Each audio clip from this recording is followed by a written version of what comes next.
Vow, view, vow, view, vow, view, vow, view, vow to view, vow, vow to view, vow, vow to view, vow, vow to view, vow, vow to view, vow, vow to view, vow, vow to view, vow, vow to view, vow to view each other's movies, even though we don't always like them, but it's okay because we love each other and movies too. Hello, and welcome to Vow to View, your Daily Planet podcast, all about marriage and the things Scott makes me watch. Hold up. I am your host, Elyse Daly. And I'm Scott Daly. And together, we're the Dailies. You finally did like a normal one. What do you mean, a normal one? Like, you've been trying to, like, mix up the intro lately, and it's been throwing me off. Well, you know what? Sometimes it's okay to do things that are not planned. I am a creature of habit, things. I think that, you know what? You can't get too stuck into your habit that you can't ever break free and have something fun happen. This is the exact reason that you married me.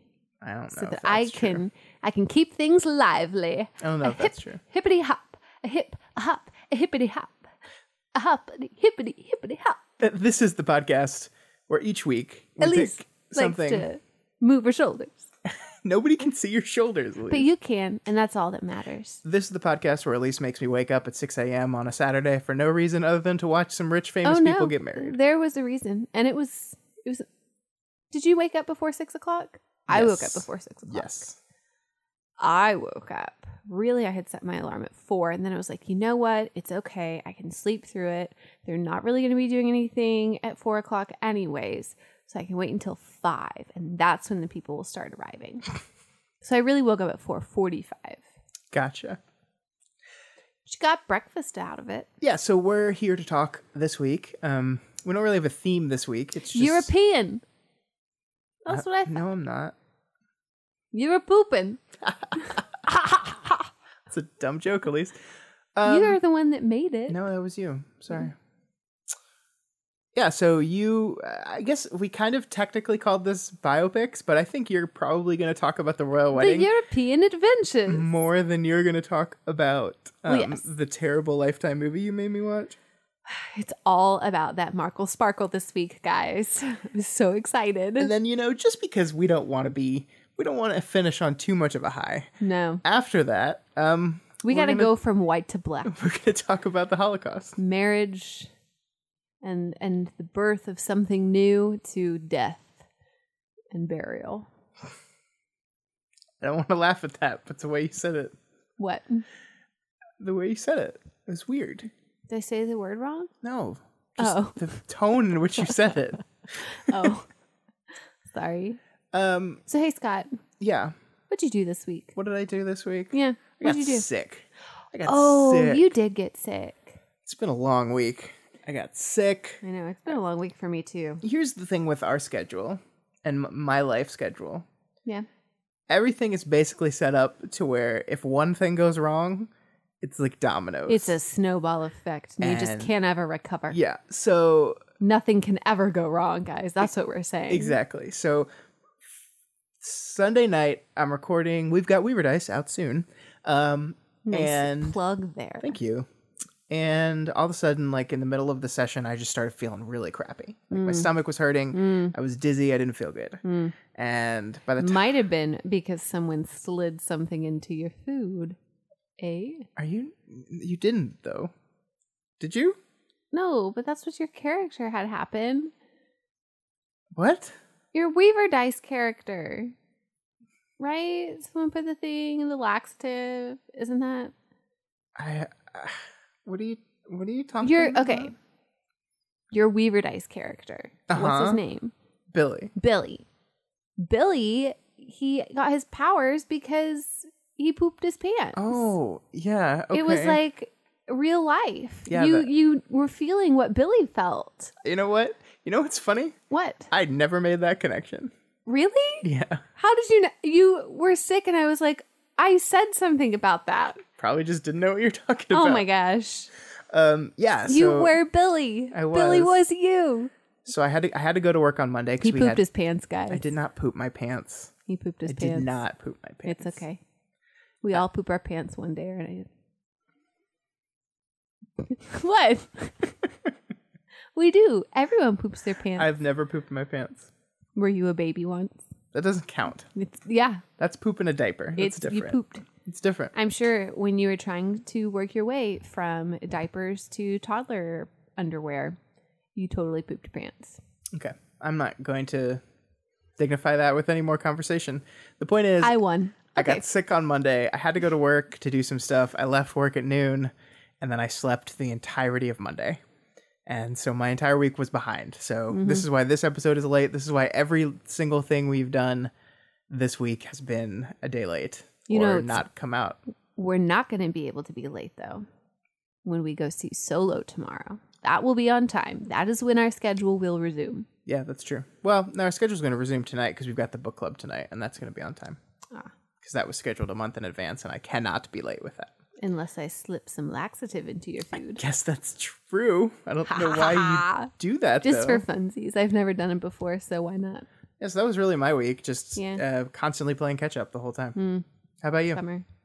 Well, so at the end of the year for 5th grade, that's when all of the 5th grade events start happening, because with the way that we have our school, 5th grade is the oldest, the top of the totem pole. And so they get lots of special privileges, and they have started having that. And then we lost a team, or we're losing a team member, part of our family. And so we've been interviewing. So it's just been like all of these things after school that I don't normally do. I'm having to stay. And what is this? Staying after school? I've been leaving at 3. Well, but you've only got 1 week left, right? Yeah. That's it. Yeah. We're home stretch. I told you about the talent show last night and about the one that I cried during. It was you haven't told the microphone people. So if you're going to bring something up, you have to tell them. So back in January, when Scott and I went to New York for our anniversary, we saw the musical Dear Evan Hansen. We weren't doing Vow of You then, right? Yes, we were. We doing it then? In January? I thought we started at the new year. I don't remember. Anyways, when we went on our anniversary trip to go up there, we went and saw Dear Evan Hansen, which won the Tony Award for Best Musical the year before. And so we were really excited about it, and we'd listened to the soundtrack, but seeing it on stage was just like, I was an emotional wreck. That's true. And it was just because like you see what these kids go through in high school, and like being a teacher, you know that there are kids in your classroom that are going through these things. And then one of our students who is extremely emotionally mature for his age, and is just like, he's probably one of the most brilliant people that I have ever seen come through 5th grade, just like intelligence wise. He's very introverted. He's got great friends, but he's emotionally gone through a lot this year with family. And then he sang the song Wavin' Through the Window, and he dressed up like like Evan Hansen, and he wore a little like polo shirt with a collar, and he wears glasses. He wears these like artsy thick black glasses, and he wrapped his arm like Evans, and he wrote Connor on it. And I'm just like blubbering in the back row next to Caroline. I'm just like, oh, Caroline, like, do you even know what this is about? Do you know what this song means? Because I know what it means, and he's so emotionally mature. He knows what it means too, and he chose to sing the song. Does someone need to wave through the window? # you will be found. And I'm just like, I meant to write that on his desk today. You didn't? I didn't. I'm just going to write him a note, and I'm going to do it next week, because I just, it was like, it just touched my heart so much. It was so good. That's beautiful, Elyse. Yeah. But next week, I mean, it's a full packed week. We've got graduation on Tuesday, kickball on Wednesday, end of the year parties on Thursday, then it's a half day Friday, and they leave. So you never have to see them again. Right. And then we've got my friend's wedding next Friday. Oh, yeah. Totally forgot about that. I should go buy something to wear. Do I need to take that day off? You might want to take it off at least through the afternoon. This is good. This is great podcast material. Yeah. Elyse, maybe take a half day. Let's talk. That's what I'm taking, is a half day. Let's talk. But I think we're going to go and have some drinks afterwards, and I'm probably going to be pretty emotional considering it's Caroline's last day. But yes, let's talk about what? Let's talk about marriage for once. like let's talk about royal marriage. Let's talk about the marriage of the year, guys. It is Meghan Markle to Prince Harry. It was just the best. It was beautiful. There were so many people there, including Scott and I, even though we were not there physically. We were there with them emotionally. Yes, it was so good. The live coverage started, as early as 4 a.m. our central time. It ran all the way through, I think it was 10 o'clock. They were like wrapping things up. You got all the history. You got to see all the fascinators that the women wore. I think the only thing better than Meghan's dress was what the women were wearing. What's a fascinator? Those are all those really like weird hats that the women wear. You have to have a hat if you're a woman at the royal wedding in church. I think it's something about covering your head that time. I don't know. So they're always so cool looking. I loved them. Why aren't they just called hats? They're fascinators. They're hats. They're fascinators because they have to fasten to your head. They're hats. I don't know why it's called a fascinator. I just made that up. But I think they're it works. fascinating. They are fascinating as well. Yeah, so they're beautiful. Last Friday, we watched... Yes. Last Friday, the Lifetime movie came out. Harry and Meghan, a royal romance, I think is what it was called. And basically, it was Lifetime just coming up with a movie to try and get ratings because they do that, every Christmas. Yes, Harry and Meghan, a royal romance. The meeting and courtship of Prince Harry and Meghan Markle. Guys, it was bad. I mean, it was bad. I knew it was going to be bad, but it was so bad and I loved it anyways. It was like, it's so bad, it's so good. It was a Lifetime movie. And it was just so great, because you want to find out all the wonderful things about how they met and about how they love each other and about how much good they're going to do together. And it's just, I think that Prince Harry's very much like Diana. And I think that he married someone who's even more like his mom than he is personality-wise. And so she's just so dignified. She's such a strong, confident woman. She's so beautiful. And I love her so much. Wow. Yeah. Okay. Yeah, what do you want me to talk about? This was a really bad movie. And it was a really bad movie. But their relationship was so good. They're just so cute.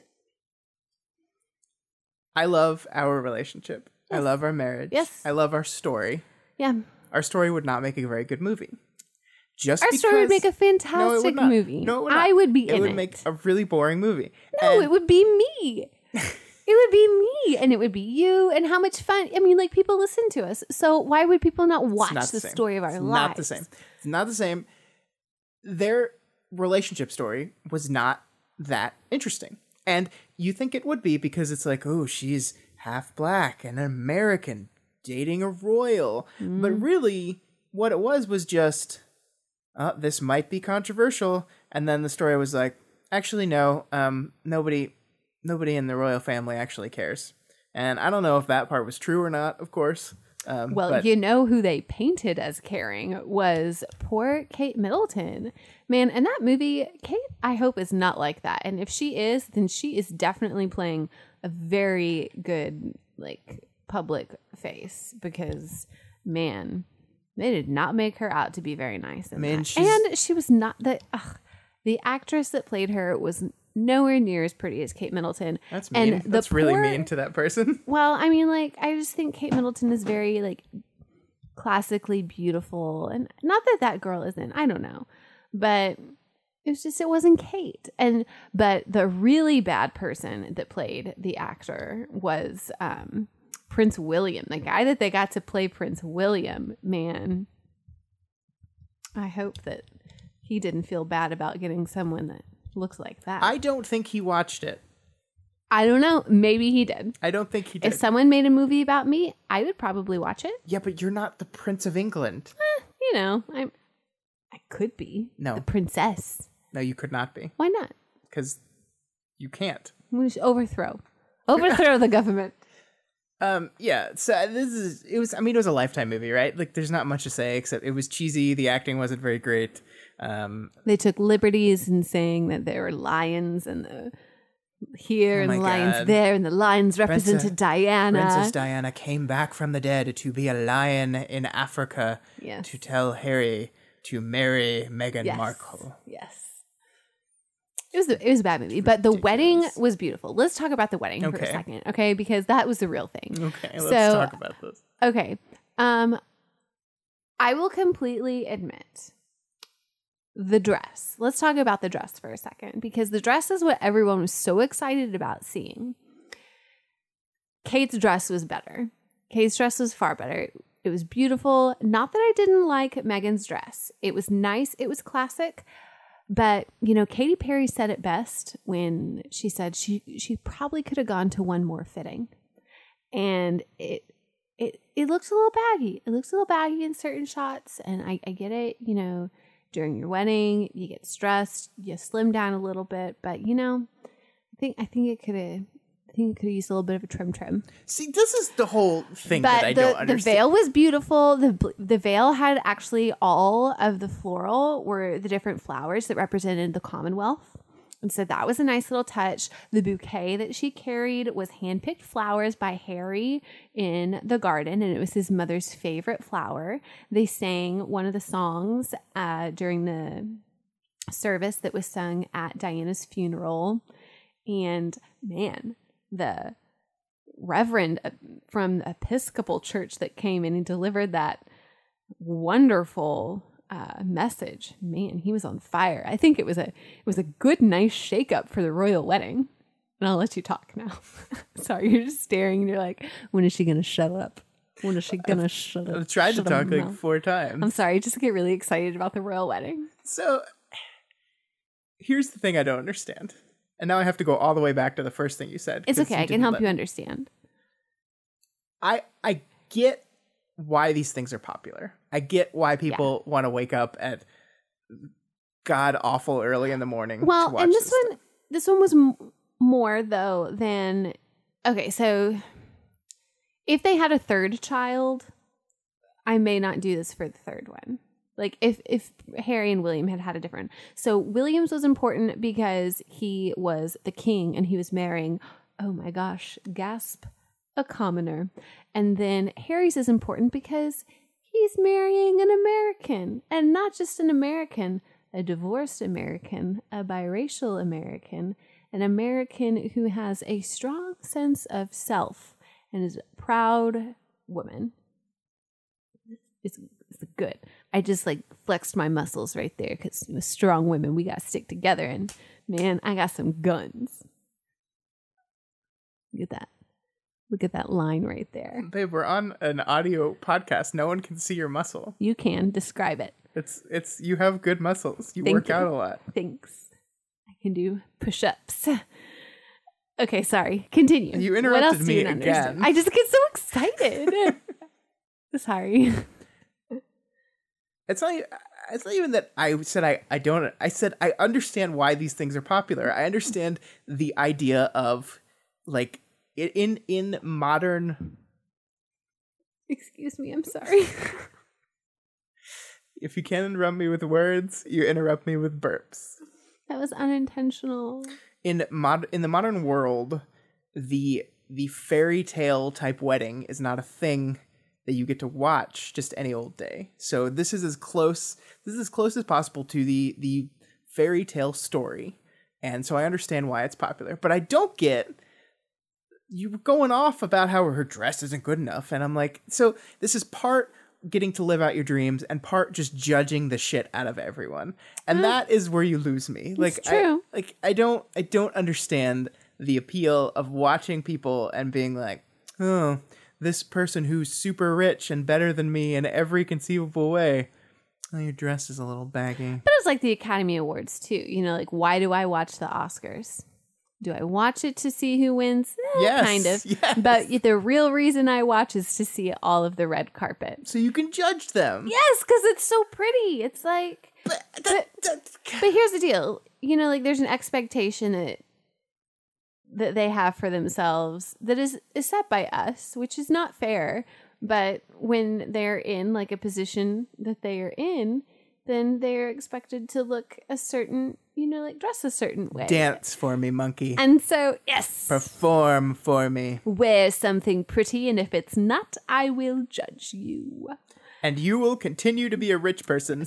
So it will not affect your life at all. I mean, like, I did like it, though. I thought it was pretty. And she looked gorgeous in it. And Amal Clooney, I think Amal Clooney was my favorite look. She had a really great hat.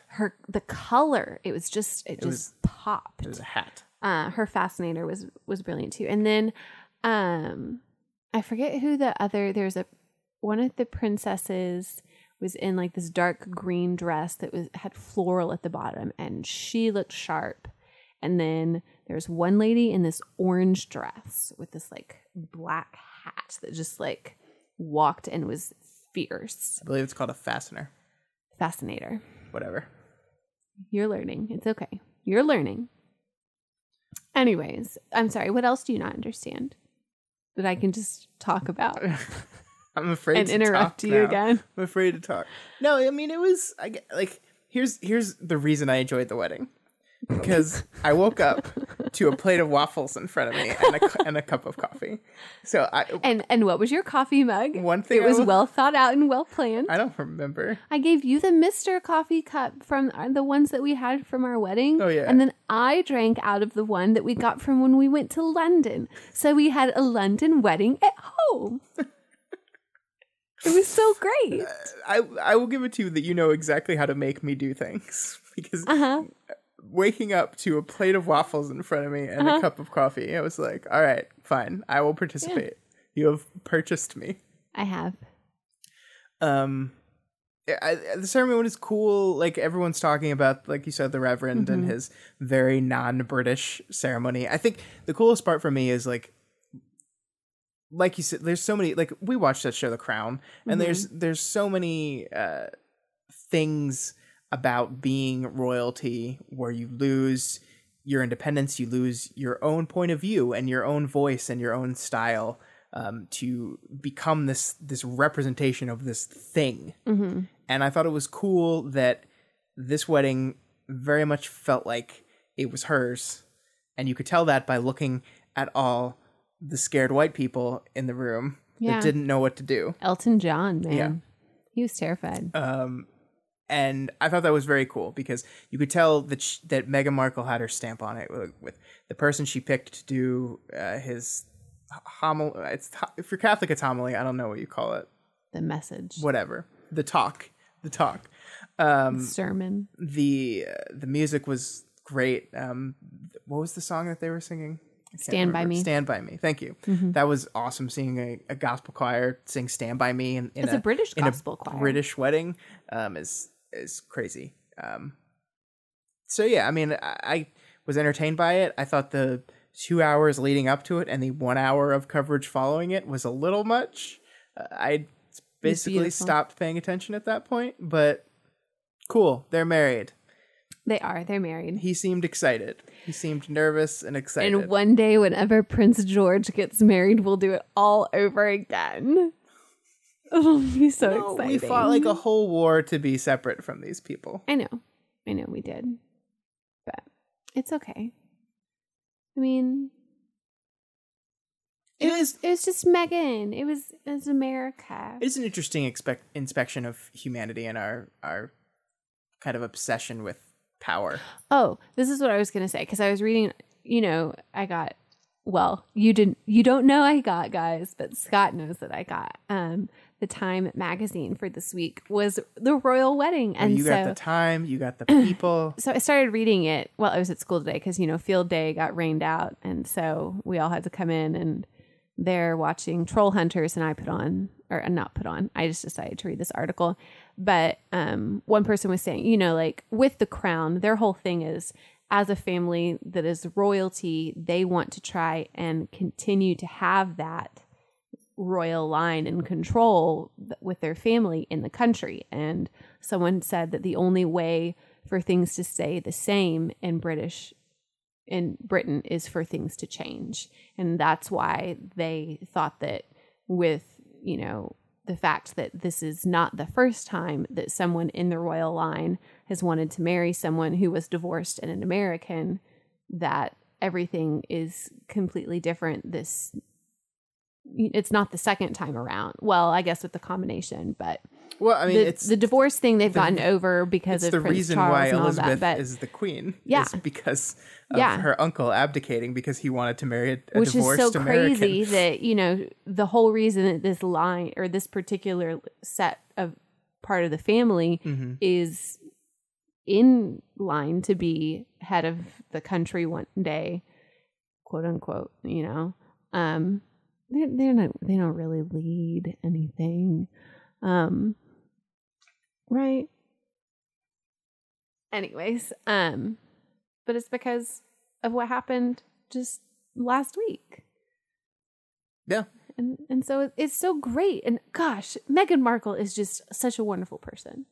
I wonder, have you read, like, I mean, there's a lot of weirdness going on in the United Kingdom right now with Brexit and anti-immigration sentiment. Yes. Did you read how the atmosphere was over there in general for this? Was there a lot of racism going on with this in some of the... They touched on it in the article that I read, and they said that having her gave more stability to it because by her being part of that family, it showed the family's acceptance, and so the other country as well.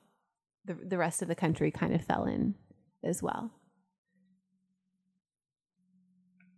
Okay. Is that better? Scott's trying to tell me that I'm not the proper distance from the mic. So if as we're listening, right up in it, it's just, and then I get like really excited, and then I just think that I need to get close to the mic. Like 5 inches from the mic, not right. Sometimes I'm a close talker. Yeah, well, it messes with things. Well, fine. Okay. Anyways, I haven't read the People I'm magazine. sure there was some racist stuff going on related to it. Well, yeah, they did not say nice things about her whenever they first started dating. Like referred to her as being straight out of Compton, pretty much. It's awesome. Yeah, like very unkind. Awesome. Yeah. Well, they're married. Congratulations. They're married, and man, like, who would not want to be that part of the royal family to where you don't have to worry about ever actually being in charge of the country, but you have the ability to do a lot of change, and it's just like you get all the benefits without having to really... I don't gotta do shit. I know. Especially since they had another boy. I know. So he's like fifth away. Yeah. now. They're like set. They just can go and start whatever humanitarian work that they want to do, which is going to be fantastic because that's what they both... It's just like... And they have unlimited money. Gosh. Unlimited money. They get to live in a Why didn't castle. I marry Prince Harry? I'm just kidding. I mean, you can go ahead and try, I'm Elyse. just kidding. I think he has a thing for famous actresses. Yeah. You know, this was the first brunette he had dated in a long time. I did not know that because I Yeah. don't care. Evidently, he had a conversation with Chelsea Davies, the week of the wedding. And that was who he had dated on and off for 7 years. She was at the wedding. That She was was weird. at the wedding. There were two of his exes that were at the Should I have wedding. invited my exes to our wedding? No. Should I have invited ours? Mine, not ours. Should I have invited mine? Yeah, I think so. Okay. Just so I can be like, Little did you know they were there. who? I'm not telling. I knew it. Andre. No. Never. They might listen. Good.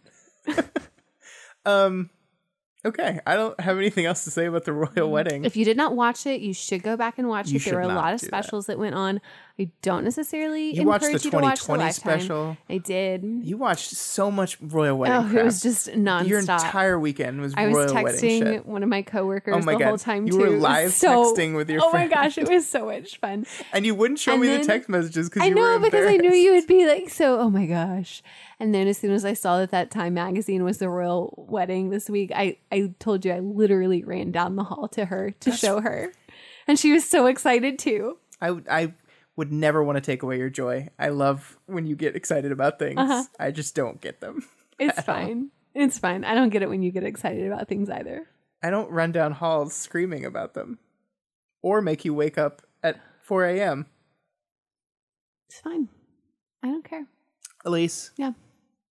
let's take a break in the show. Give me a break. Give me a break. I thought- Break me off a piece of that dough. Cookie dough. What are you talking about? This week, brought to you by the Dodo. What is the dodo? The Dodo, cookie dough that you can eat just like ice cream. Scoopable, edible, no.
I gotta say. We can't choo-choo because you...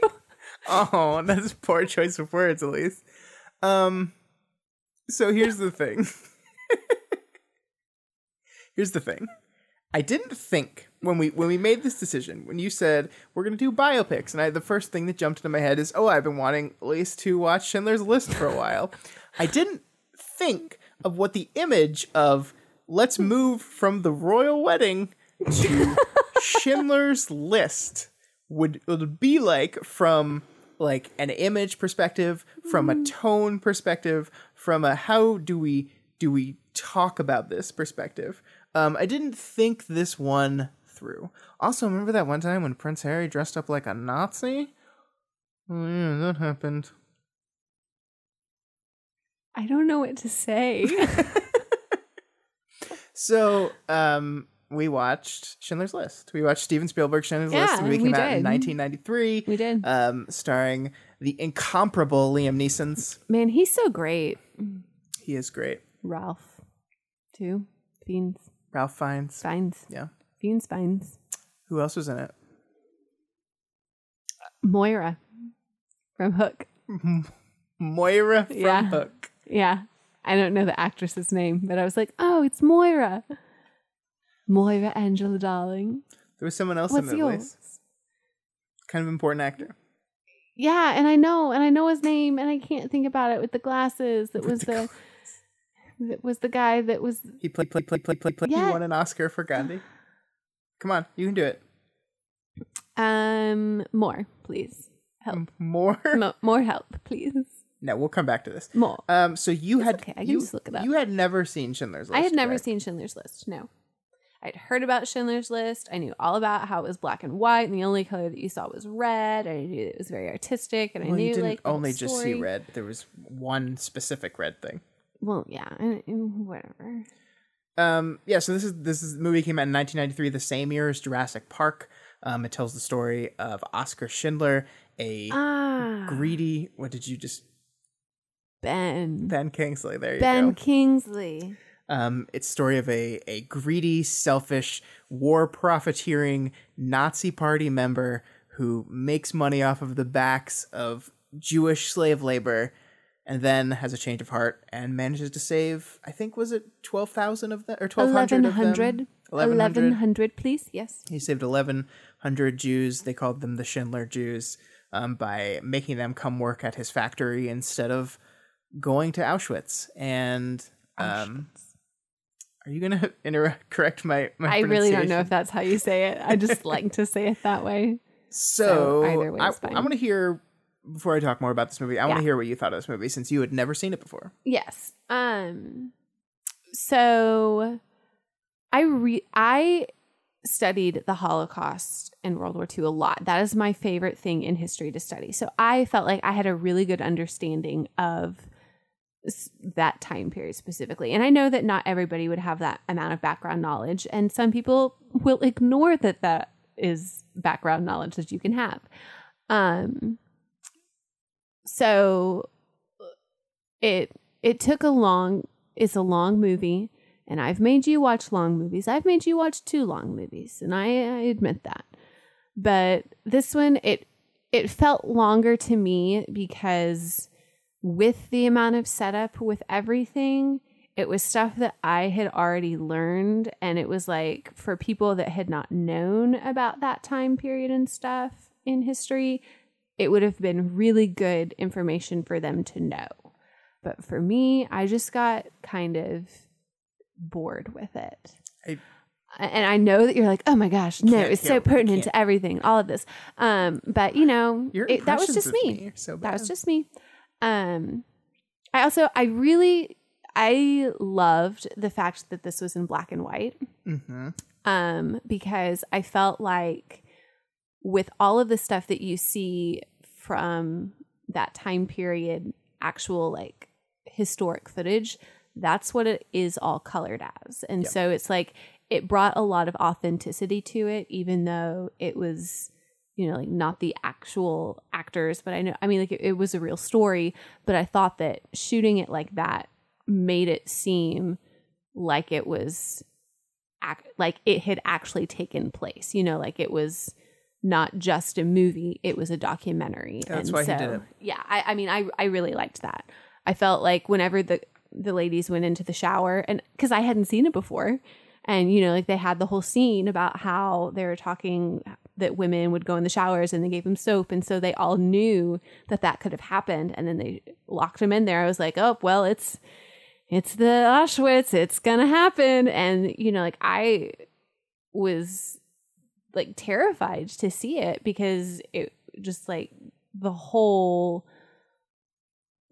time period, it's just like there's so many shocking things that happened, and then to have already like been in that mindset that these were the things that happened, and then to see it even as portrayed, you know, fictionally like that, it was just, I was like, oh my gosh. And then whenever the water came out, I was like, I'm breathing the relief that, not the exact same relief that they are, but I'm breathing relief for having, like, it was just, it worked well on me as a whole. Like as a whole, I enjoyed the movie, but it was just, there are pieces of it that drug on a little bit too long for me.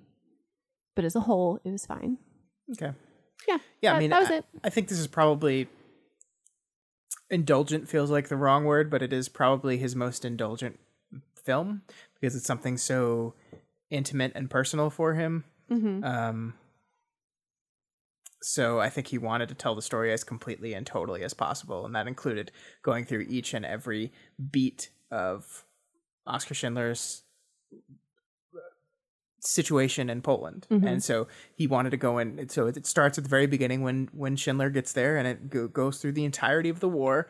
And yeah, I mean, I guess I could see why you would be bored. I would never feel that way. It's not that I was bored. It was just like, it was 3 hours and 15 minutes, and you were bored. And I was just like, I knew the stuff it was trying to tell me, and so I was just like, I would have rather gotten to the part that was more of the narrative as opposed to the background. But that was me. One thing that I didn't mention though was, I think that this was probably my favorite John Williams score that I've ever had or heard John Williams compose. And I think it's because it was a very different type of score than he has ever done, where it's usually like those big blockbuster, lots of brass, like just very powerful. And the power was in the subtlety with the strings, and then it had the same melody in the piano. And I was just like, I'd heard it before, and I guess I hadn't actually realized it was from Schindler's List. And it was just, it was beautiful. Ghost of Greece. Ghost agrees it was beautiful. She's just, oh, yeah. Anyways, Yeah. sorry, I went back to me talking about it. You can talk about it. No, I think this is one of his best works. I think, and I'm not like, the story's great. The story is touching and emotional, and I cry every time I watch it. But You cried this time? yeah, When did you cry? at the end.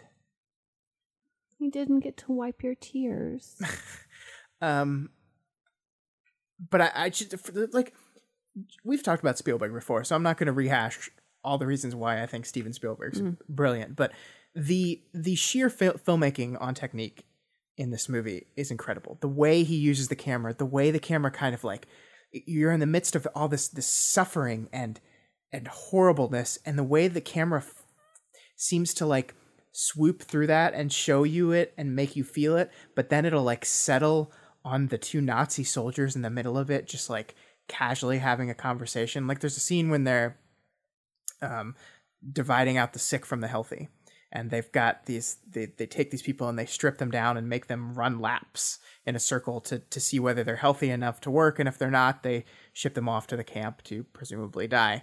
And that we're seeing these people terrified, running naked, freezing, and it's powerful and impactful, and the camera's like floating over them, making us see them, and then it just kind of like floats, and it gets to two Nazi soldiers just like joking and talking back and forth to each other, and you can't hear what they're saying. You can't hear it. You just can see by their expression and their gestures that they're just having a casual, normal, like water cooler conversation. And the camera stops its slow swoop over the stuff and just kind of lingers on them for a minute, as if it's just telling you, look at this.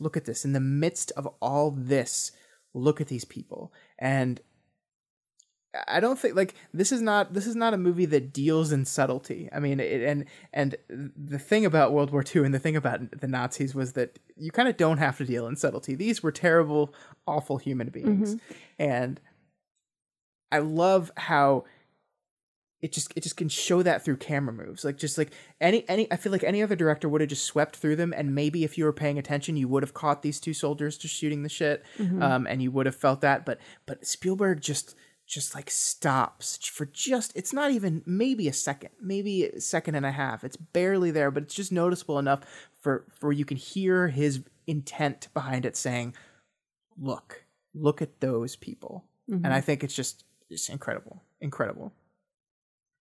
It's really good. You were going to say something? Sorry.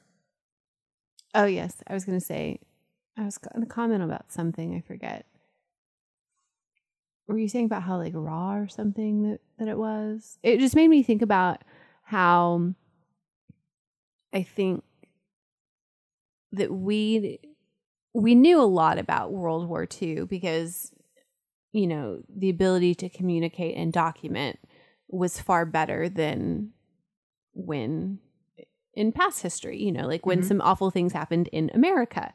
And I think that one of the ways that Germany has really helped to like combat a lot of the like notions that people had towards the country is by being open and honest about it and letting people like make works like this to where, you know what, it doesn't shine them in a great light, and they like fully accept that as part of their history and they use that to move on. Yeah. And I think that like we have so much to learn from that, and that whenever things in American history, like with slavery, are shown, that it is a very touchy subject because nobody has really dealt with that very well. And they still aren't dealing with it very well because it's not taught in the same sort of respect that it's being taught to those kids in Germany. And so it's just like, it's very interesting to kind of see how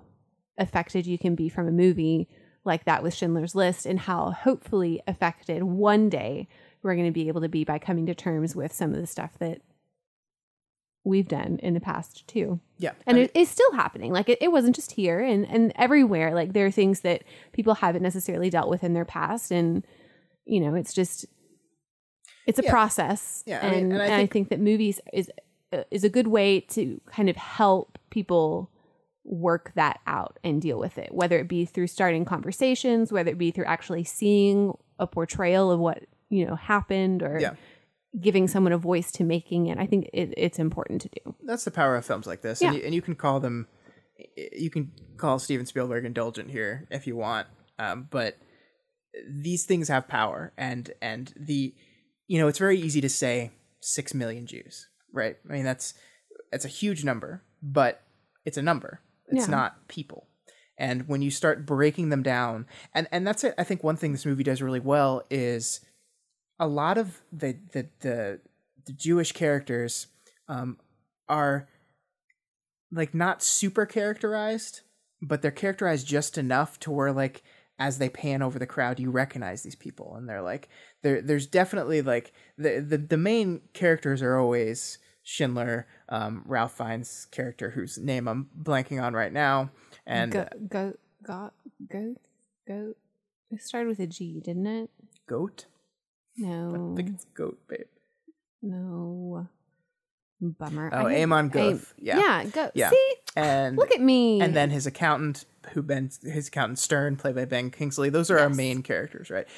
And Moira. But there are, don't forget Moira. I mean, there's the rabbi character. There's the woman and her daughter that she tried to crawl under the floorboards, and then there's characters we kind of see throughout this that end up being part of the Schindler Jews, and it didn't go out of its way to like this is their character and that's their arc, but we see just enough of them to where we know them as people, and we can't not it's not just a crowd, it's people we recognize and people we know, and I think that helps spurn up the empathy machine that this movie wants to be. That look at this, look, this happened, this was real, this is what they did to those people. And that's why I think the ending gets to me, and the part I always cry is when Schindler is saying goodbye to these people. He's about to go on the run, he's now a criminal. The war is over. He's now a criminal because he was a Nazi party member who war profiteered, so he should have been a criminal. But all he can think about is how he could have saved more people. Like, why did I keep my car? It was 10 people right there. He looks at his Nazi pin that's made of gold and says, that's 2 people, maybe 1 person. And he just breaks down with this idea that, like, I was late. I could have done more. I should have done more, and I didn't. And the guilt that weighs on his character. And I think Liam Neeson's performance in this movie is so fucking good. Did he win an Oscar? I'm not sure. I'm sure the movie won 7 Oscars, so he probably did, now that I think of it. Let me just look here. Well, you can continue talking, sorry, about his amazing performance. Yeah. So I just think that that ending scene really seals it for me, and that's why I cry every time, because this man, he didn't win, did he? He didn't. He was nominated, but he did not win. I think did a great job. I think Ralph Fiennes did a great job too. I read somewhere that one of the Schindler Jews went to set, and when she saw Ralph Fiennes in costume, she broke down because he looked so much like Amon Goth that she couldn't handle it. Poor thing. Yeah. This is it's so funny because when I was prepping for this, I happened to just open IMDb, and you see the IMDb user reviews, which, by the way, don't check IMDb user reviews. I love IMDb reviews. But it's filled with 1-star ratings by people that are pissed off or something. It's overly. Or maybe they just thought it was a little long and they knew the information. I wouldn't have given it a 1. Star? I would not have given it 1 star. It is a fantastically directed and constructed 1.5. movie. Just kidding. God. I'm just kidding. So yeah, 3.5. I'm maybe glad. 4. I'm glad you saw this movie. I'm glad I got to show you this movie because I'm glad that I finally saw it. I've seen it many times, and everyone talks about the girl in the red dress and how impactful and brilliant that is, but it strikes me that every time the scene rolls around, how much it still works on me. No matter how many times I've seen this movie, the cinematic technique of drawing your eye to her with the one spot of color, and so we know exactly who Schindler's looking at. Even as we go to a widescreen, we go to a very wide shot, and we just see her wandering amongst this chaos and death, and we know exactly where Schindler's looking. And the way they pay it off late in the movie, I think, is just so good. I love this movie. I don't understand how you cannot love this movie. It's not something I want to like sit down and watch every day. I don't love it. I really, really liked it. That's fine. I'm not judging you. I'm not judging you at all. You said I don't understand how you just don't love it. I was speaking. But you know what? I don't understand how you don't like the royal wedding. Because no, I do. It's because are we going to compare these two things? I mean, aren't we? Hey, Elyse, what are the connections between the royal wedding and Schindler's List? Besides the fact that Harry was a Nazi that one time. They both wore black.